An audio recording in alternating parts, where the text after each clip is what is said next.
Hello, everyone. Welcome to the DMV Business Show. My name is Otto Sevilla, and today our special guest is Andrew Dana. Andrew is the co-owner and founder of three restaurants, right, Andrew? That's So correct. he has Timber Pizza Company, Call Your Mother Deli, and Two Rose Pizza. Welcome to the show, Andrew. Thank you for joining us. Thank you. Thank you. Pleasure's all mine. So as I mentioned offline, I like to start off for the audience to get to know you as a person a little better. Are you originally from the DMV area? I was born and raised in DC in Mount Pleasant. Parents still live in the same house on Kenyon Street. So really from the DMV. Oh wow, I grew up around there too. Also, I grew up in Harvard Street, heading towards the zoo. Yeah. I'm 18th and Kenyon. Okay, so where'd you go to elementary or junior high and everything? I went to John Eaton, then I went to Deal. And then for high school, I switched over to the other side of the tracks and went to Georgetown Day School. Okay, that's great. How about you? I went to Oyster. I went to Deal also, graduated from Deal, and then after Deal, I would have gone to Wilson. That's where all my friends went to Wilson. But then we moved out of DC and we moved to Maryland. So then I did high school in Maryland. Just a couple guys who grew up next to each other. Yeah, but back then, that area where we grew up looked it looked a lot different than. I mean, this was pre-metro, pre a lot of what we have now there. I tell everybody Mount Pleasant gets cooler by the year. It wasn't a cool place to live when I was growing up, and now it's very. Yeah, it definitely was. It was a little rough. I still remember coming out of the metro bus. And I had some friends living also in Petworth. You had to be careful. Many times with other people there in altercations and everything. It's not what it is today. Big facts. Very true. Okay, so you grew up around DC. What were you into back then? Yeah, I mean, I guess my passions were like grubbing in sports. I played soccer, basketball, baseball. I certainly was not like a good student. I didn't know like what I wanted to be when I grew up. I really thought I was going to be a professional athlete. And when I capped out at 5'10" and a half and was a chunky boy, I was like, this might not happen. And I have always loved food. So I would say that was like somewhere in the back of my mind, but it certainly wasn't this like clear, concise plan that was like, I want to go into restaurants. I went to college mostly because I like felt like I was supposed to, rather than like, oh, I want to go study blank. I was the guy that junior year, my advisor pulled me into the office and was like, you have to declare a major like your junior. And I was like, well, what do I have the most credits of? And they were like, political science. I was like, I guess I'm a political science major. And even then I went to college at Charleston in South Carolina. I ate a lot of great food. And I think this was like the start of something was brewing, but even then I wasn't like, I couldn't tell you, oh, I want to go open restaurants. Like I graduated college and went and sold windows door to door. So it was a crazy ride. Oh, that was interesting. Okay. So even in college, and even then, you had no idea besides thinking that at a young age you wanted to be a professional athlete. What was your favorite sport back then? Basketball. Basketball. Okay. All conference, MAC, 2004. Check it out on the Washington Post. Let me guess, point guard? You know it. Okay. Okay. So your aspirations were the MBA. I guess. Okay. So I was 14 and I realized it wasn't going to happen. Yeah. That's how. I mean, I was just sort of one of these rudderless ships. Like, I was in college and I was like, here are the 5 professions I'm supposed to do. Is it marketing or go be a lawyer or something? Like I didn't like, none of them like elicited any passion from me. I didn't know what I wanted to do. So I went and sold windows, which was honestly the worst job in the history of the world. Well, why do you say that? I mean, you're just going to strangers' houses. You're getting kicked out of houses. There was no guarantee about anything. You would eat what you kill, 100% commission. You were on like call, so you didn't even know when these appointments were going to happen. So it'd be like 6:45 and you're eating dinner and your phone would beep and it would say like, be in Gaithersburg at 7:30. You'd be like, F, and hustle over there. So it was just brutal. And I'm certainly not passionate about windows. So after 6 months of that, I was just like, I don't know what I want to do. This sucks. So I was like, I'm going to go to grad school. So I went to the bookstore and I bought an LSAT book and a GMAT book. I made it through like 5 pages of the LSAT book, and I said, well, that's definitely not for me. And then made my way through the GMAT book, and I was like, well, I can sort of understand this. So I studied for the GMAT for like a day, signed up, took the GMAT. This was like March. The only school that was still accepting applications was Fordham in New York. So like on a whim, I applied to Fordham and then went to Brazil with some buddies. Didn't really think twice about it. Didn't have a job at the time, just had some savings from slanging windows.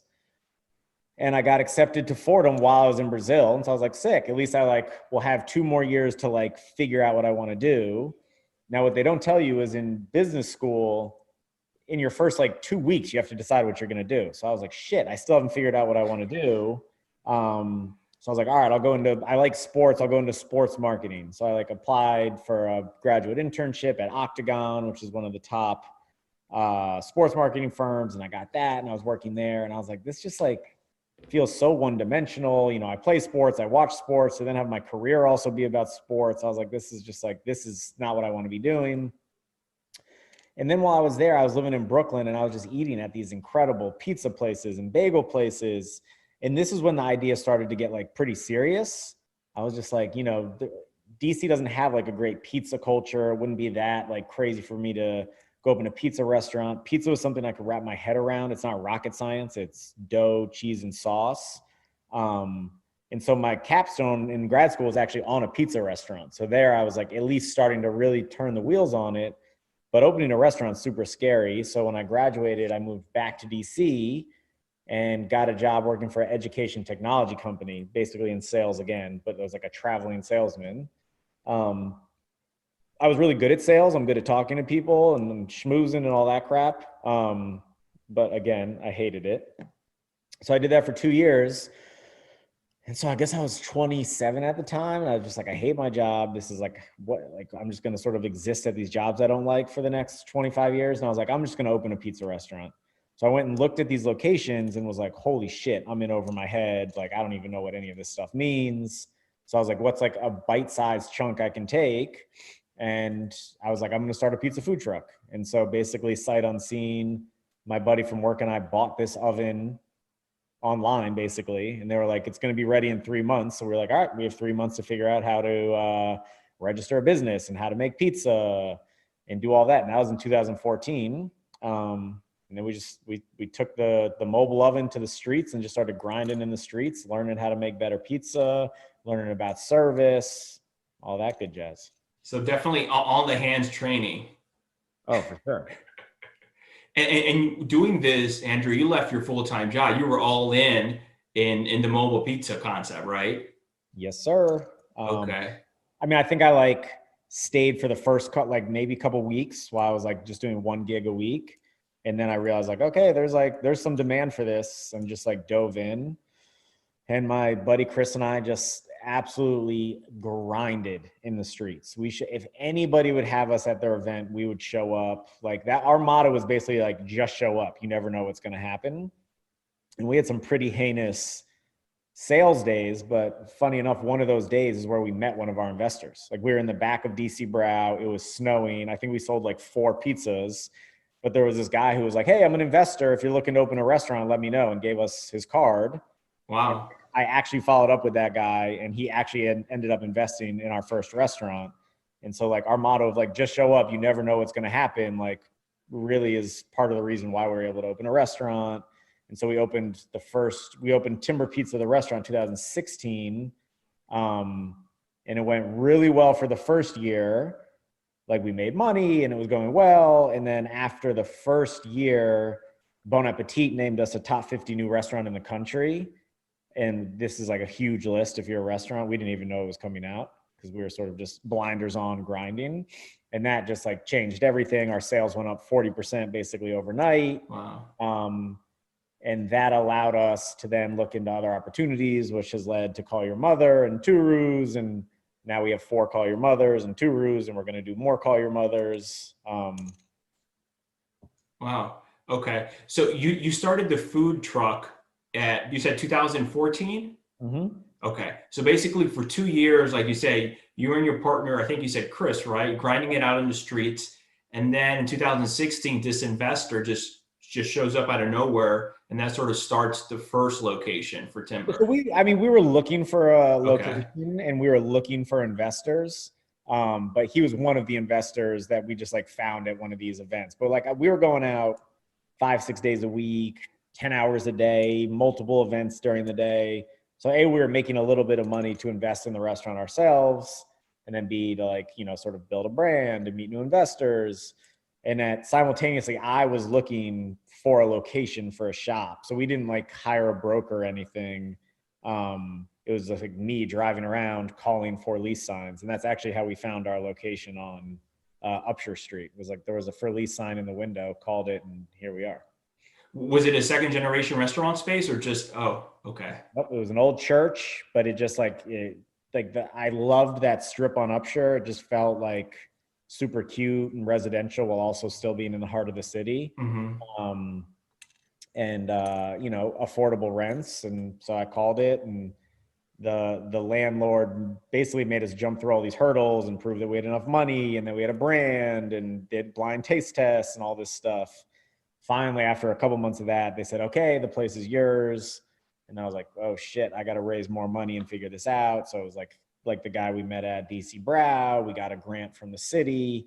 So we sort of like scratched and clawed our way for the first one, which is then funny because after that goes well and, you know, we're making money and on Bon Appetit list, then it's been so easy, or much easier, to raise money for the next projects, right? Then like people are coming to us for the next project. So I'm glad you're mentioning to raise money. I was just having a conversation. I was texting a client of mine Friday night, chef, and has a location in a food hall right now, has a great resume with other restaurants, helping him out find a location, and send me his business plan. So we're discussing his business plan, and he's looking to raise over 7 figures. And he was for a food hall? No. He's currently in a food hall at a different concept. Actual location. Yeah, this is going to be his first location, anywhere from 2,500 to maybe 4,000 square feet. What pointers or suggestions do you have for any restaurateur out there, Andrew, or aspiring chef that's looking to open their first location and they need that backing? They need those investors. Where do I even start? So, I mean, you need like a very professional looking pitch deck, right? And like the reality is restaurants are risky investments. Most of the people that are investing in restaurants are doing it because it's fun and because they want to be a part of something cool, less than like, this is the best way I can raise money. So I see a lot of these people, they make these 35-page investor decks and they're dense. And it's just like, there's all these pages of financial sort of analysis. And I think for this type of business, the decks need to be like super short and sweet, and they need to be emotional, right? They need to be about the food and the design and the chef. And yeah, have a page to show that you know what you're talking about, what your break-even point is and all that. But like, these are usually high worth individuals who are investing in restaurants. They're doing it because it's more passionate than anything. So like, pull on those strings. That's one. Two, I would say, like, I know I'm in a very risky business, so it's funny to say that we're risk adverse, but we always take sort of like the least amount of money possible. We're always trying to be in the least amount of debt as possible. So I would tell your client, like, be really sure that they need 7 figures to build out that restaurant. Could they find a second generation space? Could they get TI from the landlord? Because at a certain point, they're either gonna have to pay that money back, or something like the crows will come home to roost, whatever the saying is. Like, it sounds fun to have all this money to build and all this stuff, but like, it's a liability that you're on the hook for. So what has worked for us has been incredibly, you know, bootstrappy, making sort of impossible situations work. But as for like the sort of actual nuts and bolts, is like, make the deck short, sweet, emotional. Okay. From the looks of it too, looks like what it's helped you is sort of just developing that brand, sort of more that marketing, whether on social, online, and that's probably a major factor as well, right? Totally. I mean, having great food is such a small piece of the pie. In 2021, where you can get anything delivered to your door and you never have to leave home, it's like people are going out to eat or getting your food delivered because they really want to, right? Like, there's so many options out there, so you really have to shine. So like, great food's not enough. Your business has to have soul. It has to have clear messaging. It has to be politically aligned with people. It has to be cool. It has to be fun. So I mean, from in 2014, I was saying like 50% vibes, 50% great food. And I would almost say now it's like less like you have to have great food. I'm not saying you Sure. don't, but that's like maybe a third of the pie. It's like, how friendly is the person taking your order? How fast does it come out? How cool is the design? How seamless is your ordering process online? There's so much that goes into it. You know, if freaking COVID ever ends and people are allowed to eat inside, it's like, is the playlist great? Like, I used to pick every single song on every playlist at Timber for the first 2 years. Like, literally, like I'd spend days doing that. It's just like an attention to detail on absolutely everything, because there's so much competition that just like having the best banana nut muffins is not enough. Yeah. So you said you founded Timber, and after about a year or two with your first location, that's when you got on the list. Things started really growing, and that's when you thought about the second concept. Yeah, for the first 2 years, like my now business partner and fiance Daniela, who's a chef, her and I were in the kitchen like grinding every single day. Chris was out with the mobile oven. And it basically took 2 years to the point where we were like, okay, this can run without us here every single day. It's like a new restaurant is like a infant. It needs constant attention and love and nurturing. And then finally it got to this stage where it's like, okay, we can be in there a couple of days a week. So what's next? I think what we like the most about all of this is the creation process. So we started to sort of dream up what's the next concept, got linked with a new investor and our new business partner. And, just the idea of bagels and deli just started kicking around. And, I used to go visit my Jewish grandparents in Boca Raton growing up. So I sort of had that like experience. And my fiance is from, Argentina. So she knew nothing about Jewish delis, but she was like, F it, let's figure it out. So we drew up this plan for Call Your Mother, and it's been an insane 2 years. We've been open like 2 years and some change, 4 locations. It's just been madness. So that's crazy. In 2 years, you've opened 4 locations of Call Your Mother. Yeah, with 2 more on the way. That's crazy growth, man. Yeah, it's insane. We were pretty strategic about that from the beginning. So we like hired a really, really strong team from day one, and sort of like overhired at the beginning. Like, so we set up a strong foundation so we Okay. could go. And now we're sort of getting ready for round 2 of that. So we're now looking for sort of the next round of hiring some great employees to help us continue to grow. Did you know that in the beginning, Andrew, as far as when you were opening your first one, this was part of the plan, opening multiple locations? So for bagels typically is a really tough business. And so our original business plan basically said this concept only works if we open satellite locations and we like bake out of a commissary and then distribute bagels and do lots of catering. Like, we just never thought it would be as busy as it is, because it's like 10 times busier than we ever thought it would be. So we had this groundwork in place because like we thought we were gonna have to do that in order to survive. Then what ended up happening was it was busier than we were ready for. So that brought new problems, like, oh shit, how do we bake more bagels? And how do we move through this line faster and all that?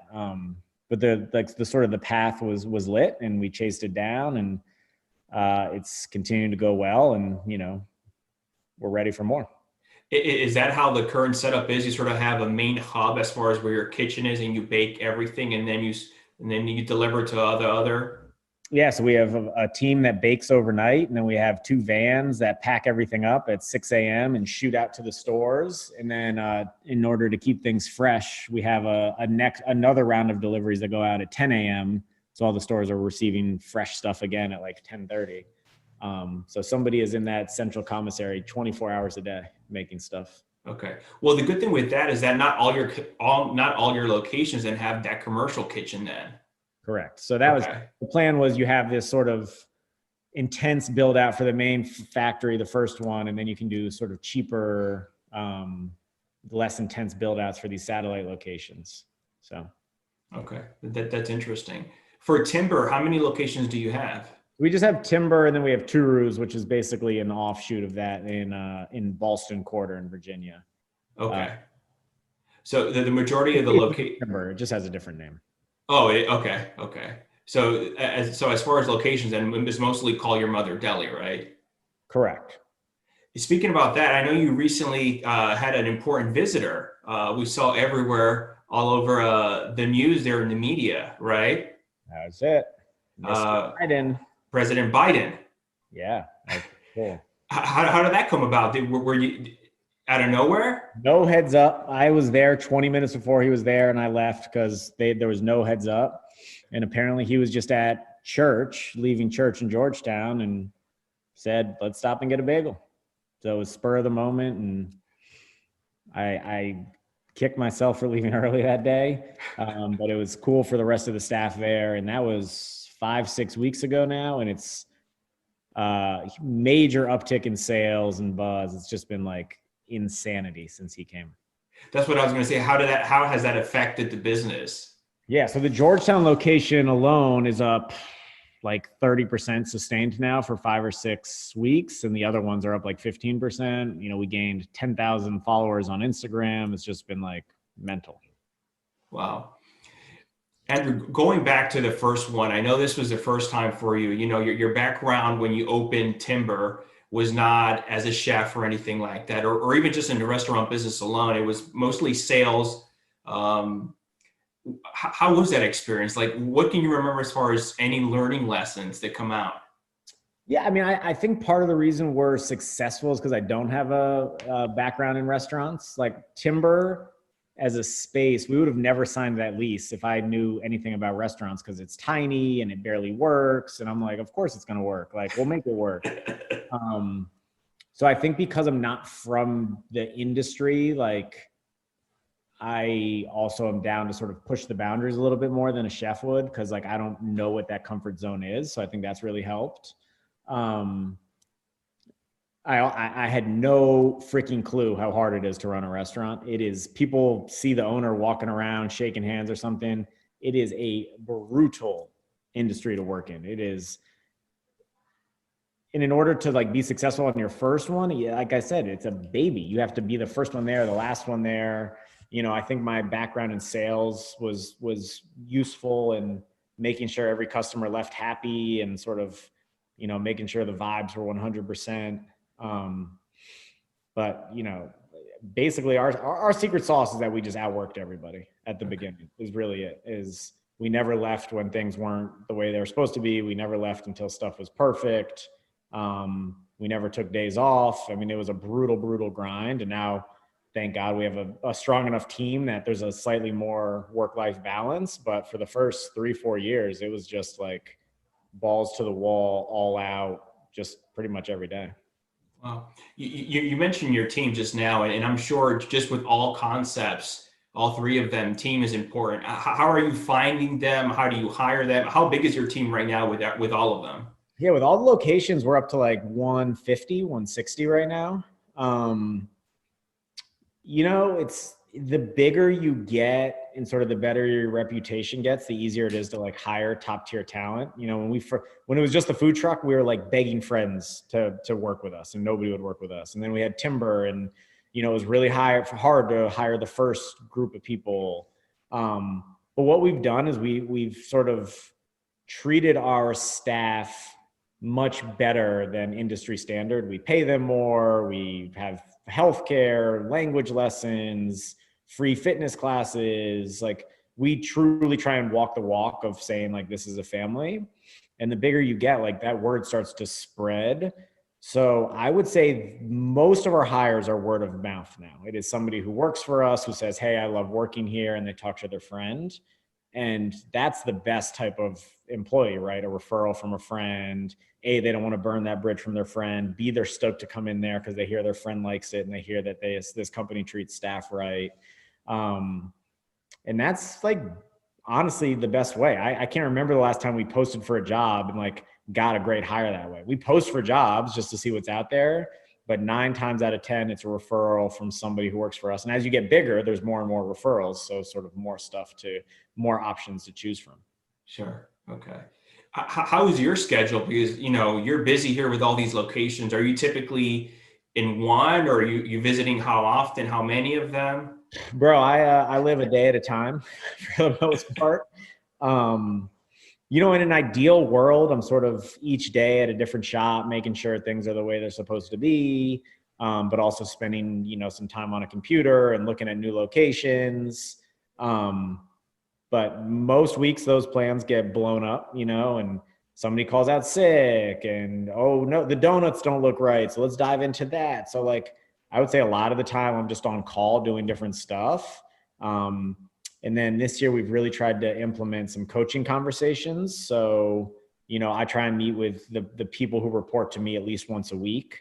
And we read this book, Coaching Conversations, where it's like you go into these meetings and yes, there's an agenda of stuff you want to talk about, but it's also just like a genuine check-in, right? Because when you're not having these weekly meetings, tensions can start to fester, and job happiness can go down, and nobody's nipping that in the bud. And it's like when you're meeting with these people once a week, you're sort of like really finger on the pulse. So it's, I put a lot of miles on the car. I'm all over the place, and I'm trying to meet with staff all the time, and there's never enough hours in the day. How is your org chart? So typically, you mentioned your direct reports. Are you typically, how many people are you dealing with directly? Yeah, now I only have like 4. Okay. Last year was a ton, and this year we sort of redid the org chart. So I have a director of operations who's in charge of all the general managers. I have a head of growth and strategy who oversees sort of like the marketing, HR department. There's a finance guy. There's like a brand person. And then like my partner and I, she's in charge of, kitchen and commissary stuff, but like we cross over like crazy. So I'm always helping out with menu stuff and tasting. She's always helping out on this side. So direct reports, like 4, but like, people are always pinging me and all that stuff. Sure. You mentioned growth in marketing, and with any business, even restaurant business, let's say even pre-COVID, how would you get people in the door? Is there anything that you would do differently besides obviously the good product, providing a good food and good service? Yeah, I'd say customers are like the best staff. It's there's nothing that's more valuable than word of mouth. So we have never paid $1 for advertising or marketing or anything like that. And, I think restaurants are pretty unique in that like that stuff works in a lot of industries, but if you see a restaurant advertising, that probably means things aren't going that well. There's enough sort of lists and, blogs that are always sort of looking into restaurants. So like what it comes down to is great food, authenticity, great experience. So we just like laser focused on that. Tried to have a genuine voice on social media. I feel like in any industry, everybody's always trying to like play from the playbook, and they like post the way they see other restaurants post. And from the get-go, we tried to sort of like be a little edgier and just shit talking a little more and just like be ourselves, which is like who we are. And thank God it connected with people. But that's pretty much it, is be ourselves in a relentless sort of pursuit of perfection or greatness which we'll never reach, but like we're always trying to. So things are always getting better. We never stop at good enough. Good. Andrew, you mentioned your partner, Daniela. Are you guys married or engaged, or? We're both. We're Okay, technically married because we were supposed to have a wedding, but COVID ruined it. So we are going to have a wedding this fall, but we are technically married for those tax purposes, baby. Okay, but she's your wife then. Okay. So my question is, how is it working, having a partner who is also your wife, and do you separate then work from home? How does that whole combination work? Yeah, man, I say high highs and low lows. Like when we're having big wins or getting awards or opening new places, it's incredible because you're sharing something so intimate with your like life partner. And it's just like, nobody will ever understand how hard it is, right? Like people hear it's hard, but like you don't know until you've baked all night, then went and sold bagels at a farmer's market, then went to the pizza restaurant and basically did that twice over a weekend and didn't sleep the whole weekend. Like nobody like actually understands that. So it's incredible to like share that with her. Now that being said, there is like no fucking separation. So you could be having like this little stupid fight at work and it like spills over at home. And you're like, this is like, what are we even arguing about now?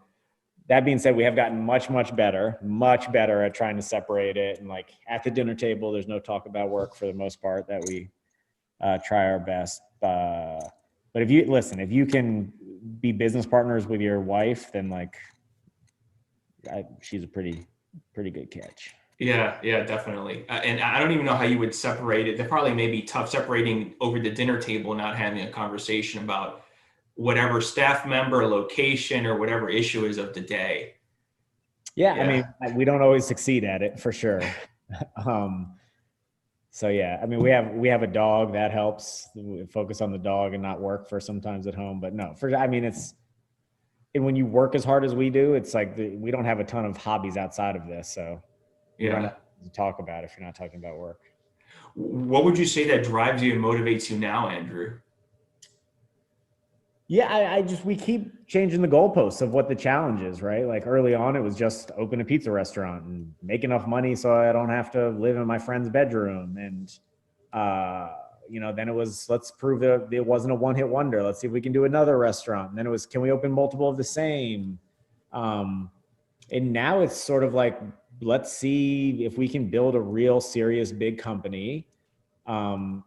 And I'd say one of the main driving factors on that is like, I owe it to my team, right? Like I've promised my team, look at this as a startup, not a restaurant, and that you can build a career here and have room for growth.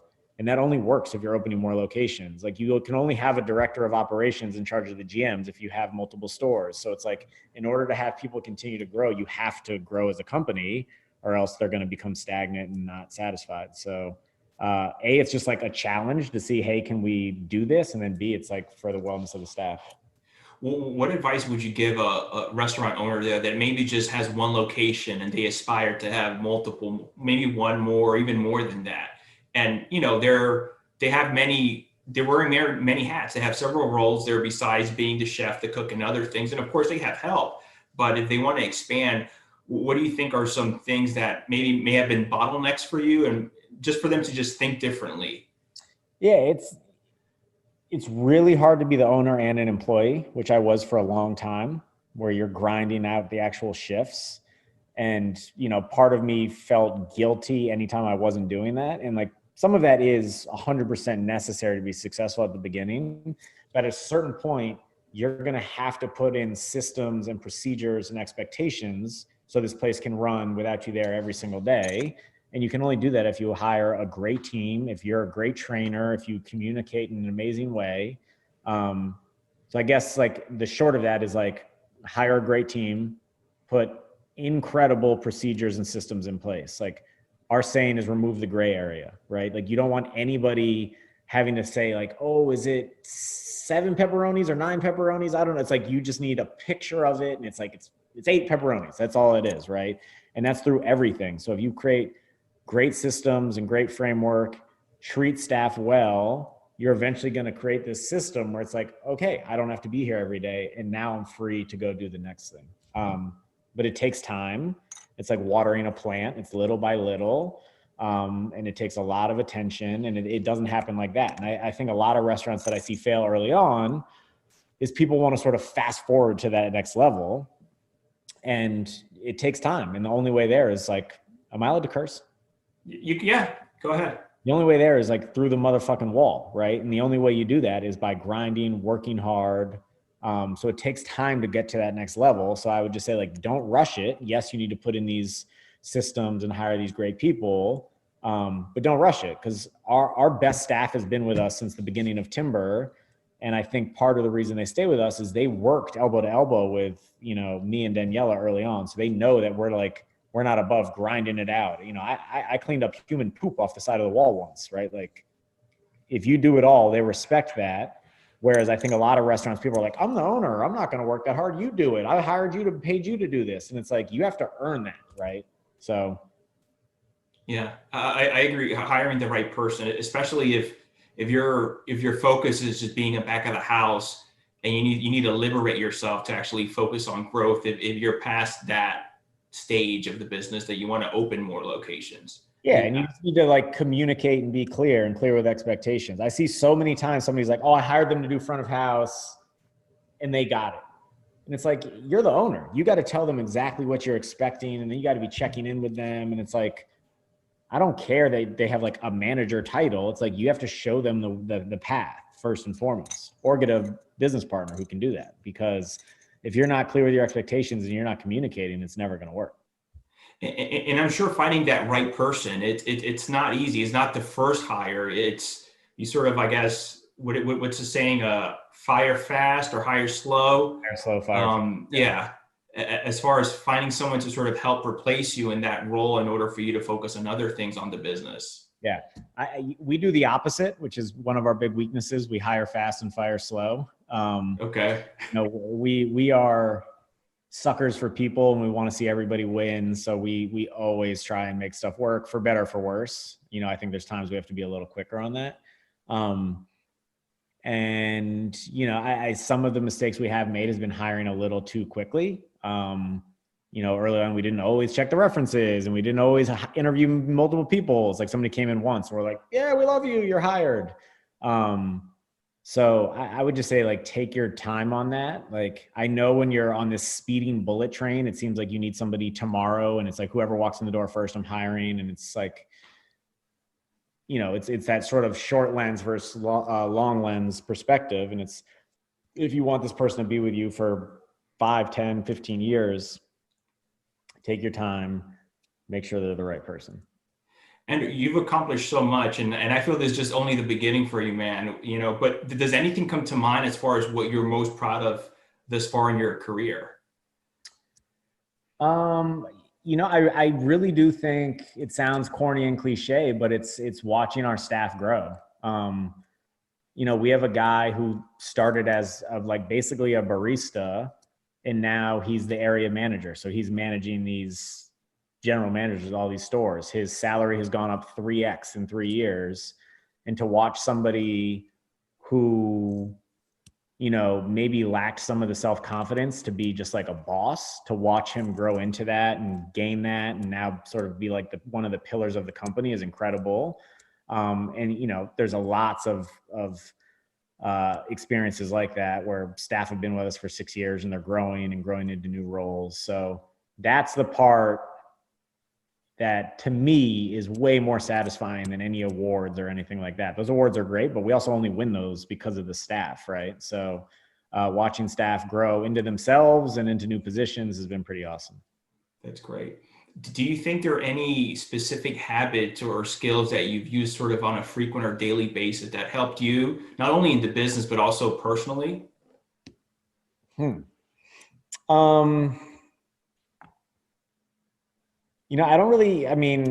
I truly like writing on paper more than anything, and lists. I think everybody has like an app, and there's something to be said about like writing stuff down. I feel like it really sticks in the brain a little more. Mm-hmm. But I don't really use any like apps or have any tricks like that besides, my life is, I try and work out every day. I try and eat reasonably healthy. I try and get a good night's sleep, and then never stop working until what you're working on is right. So some days that's only 4 hours and you got it. And then some days it's 12, right? But I've worked shoulder to shoulder with other businesses where I've seen them sort of being like, I'm tired, I'm going to go home, even though whatever they're working on isn't perfect. And I think that's our secret sauce, is just being like absolutely relentless. That's good. How do you do it? Because you have pizza, you have bagels, so you have all these carbs in front of you on a daily basis. And knowing your nickname, Doughboy, so as far as eating healthy, that must not be easy. Yeah, I really don't eat that much pizza anymore. I ate it like every day for the first year, and I sort of overdosed on pizza. That was breakfast, lunch, and dinner. That was it, man. But I eat mostly vegan now, so I'll like eat stuff to taste the menu. But I'm like 99% vegan and trying to work out every day, and it ain't easy, man, being around all that stuff in all the restaurants. Andrew, what about that for your next concept? Something with vegan food?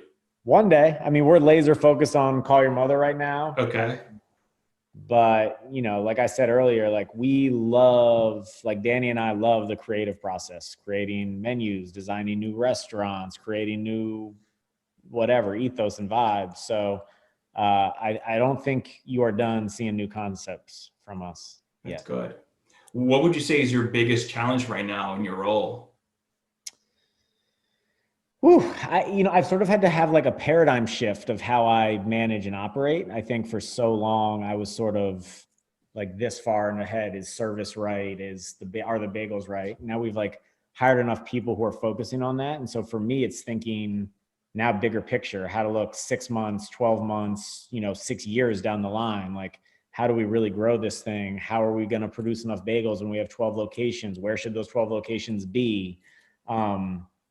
So it's really about that sort of paradigm shift and like growing into a new role, right? Like I was a pizza maker, then I was basically a restaurant GM, and now I'm like in charge of a lot of people and a lot of stuff. So it's sort of learning this whole new role. What's the typical size of your footprint of your satellite locations? We thought they could be like 750 to 1,000 feet, but they've all been so busy that now we've sort of shifted a little. So now we're looking at that like 1,500 square feet. By the way, now that we're talking about size, how has COVID affected your business? Uh, it's crazy to say, but it's been basically good for Call Your Mother.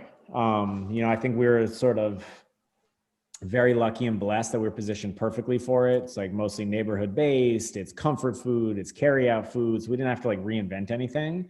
So we didn't miss a beat there. Our pizza restaurant itself, sales were the same in 2020 as 2019. The only thing that took a hit was, we did a ton of farmers markets and catering, big portion of our sales, which obviously big caterings went away. But compared to a lot of our friends in the industry, we are insanely blessed. So I feel bad, like even complaining at all, because we have had to lay off 0 people over the past year. We've hired people. So we're pretty blessed that this thing keeps rolling. I'm happy to hear that. I mean, I'm talking to several clients, and there's definitely a lot of more second gen space out there, and it's obvious because of with COVID and the pandemic, and I'm sure you have other associates, restaurant owners that and some of them probably may have closed doors on a permanent basis, if not just temporarily. What do you think, having a conversation with them and you're here thriving and growing, as far as maybe what they did differently compared to what you did? Yeah. And, some of it is just luck, right? Like we really focus on these neighborhood restaurants, which almost seemed riskier 2 years ago, 3 years ago. Whereas I had friends who are in more downtown areas because that's where everybody goes every day. It's recession proof. There's going to be people downtown every day. And then it's like, oh shit. So there's like, some of that stuff was like impossible to plan for. And then some of it's like what I sort of alluded to earlier was like, just because you can build out a huge restaurant for a shit ton of money doesn't mean you should, right? Like Timber's 1,000 square feet. It was like, this is our first restaurant. Let's like take a bite of something that we know we can handle, that sales don't have to be through the roof for this to work. So I see a lot of people taking like swings bigger than they should, certainly for like a first restaurant, like baby steps. But then so much of it, it was just luck. Like nobody could have predicted that, oh my God, everybody's gonna be at home every day for a year, right? Which was worked out for us, but that was just luck. I like that baby step, especially if it's in your first location. You don't know what can happen. 100%. Yeah, and even now when going on tours with clients, and before it wasn't really talked about, but now it's obvious when we're in downtown DC and it's a ghost town and we're in the central business district there, we're like, we need residential. We just cannot rely on that lunch, on that commercial business, because obviously is non-existent at this time. And maybe I'm sure it'll come back eventually, but who knows how it may be when it does. But like you did it strategically. You had a combination, it sounds, of both. There's a community, there's residential, it's a neighborhood, and you also have some businesses, and there's the commercial side to it. Totally. Yeah, that's good. What do you know now, Andrew, that you wish you would have known at the start of your career?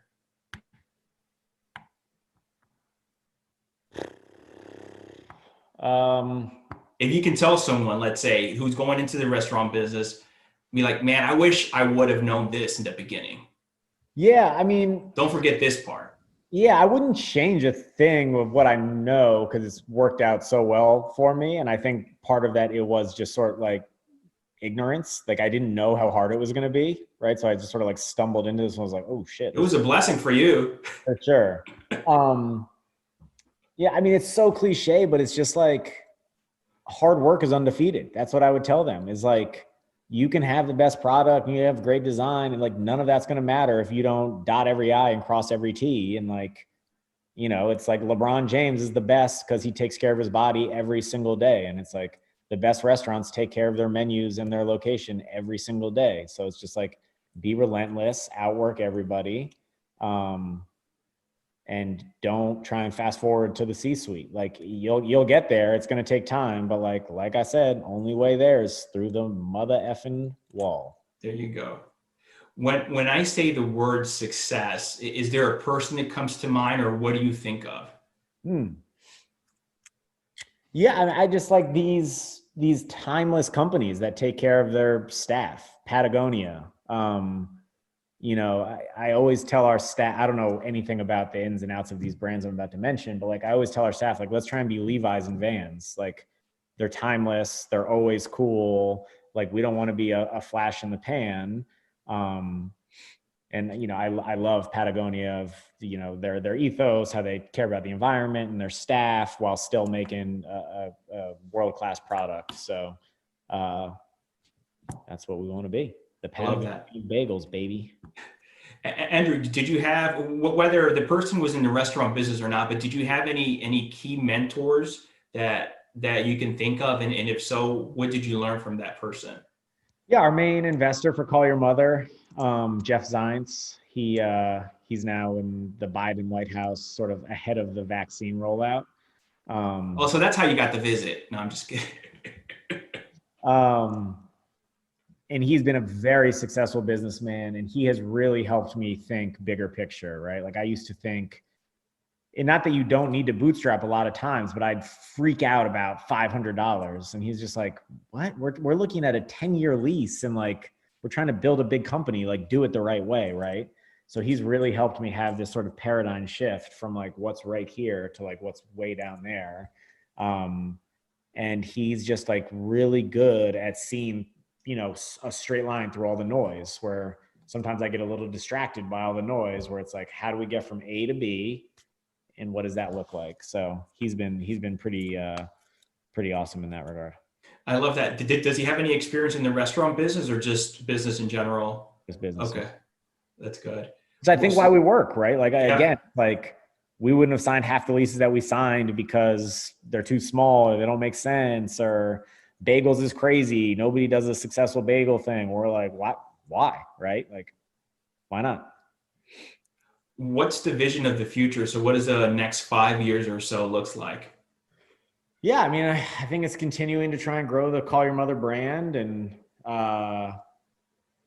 also expand within what Call Your Mother is. We have plans of opening for dinner and expanding the menu and trying to open different types of locations and go to different regions and continue to grow. At another point, at some point, I think we do want to do another concept. So the next 5 years just looks like a lot of new locations and brands and stuff. So staying busy and keeping the pedal to the metal. That's awesome. Aren't you opening a location soon somewhere in Rockville? Pike and Rose. Yeah. Is that also Call Your Mother Deli? Call Your Mother. Nice. So right now you're currently in build out phase, or? We should get our building permit any day. Oh, so you haven't started yet. Okay. So I'm sure you're looking to open maybe second half of the year? I mean, it's earlier. It's a 7-8 week build out once we have our building permit. So May or June, hopefully, if we ever get our building permit. Okay. That's the most annoying part of this business. Awesome. Andrew, if people want to learn more about you and all the different concepts that you have, where can they reach out and find out more information? I mean, you can email me, andrew@callyourmotherdeli.com. I'm not a big social media guy. I used to run our own social media. Thank God I've handed that off. But Timber Pizza on Instagram, Call Your Mother on Instagram is a great place to sort of see what's popping. Maybe one day I'll start posting to social media. I don't know. Just shoot me an email. Say what's up. Great. Andrew, thank you so much for coming on the show. I really appreciate it. The pleasure's all mine. Must stay. Thank you. Take care, my friend.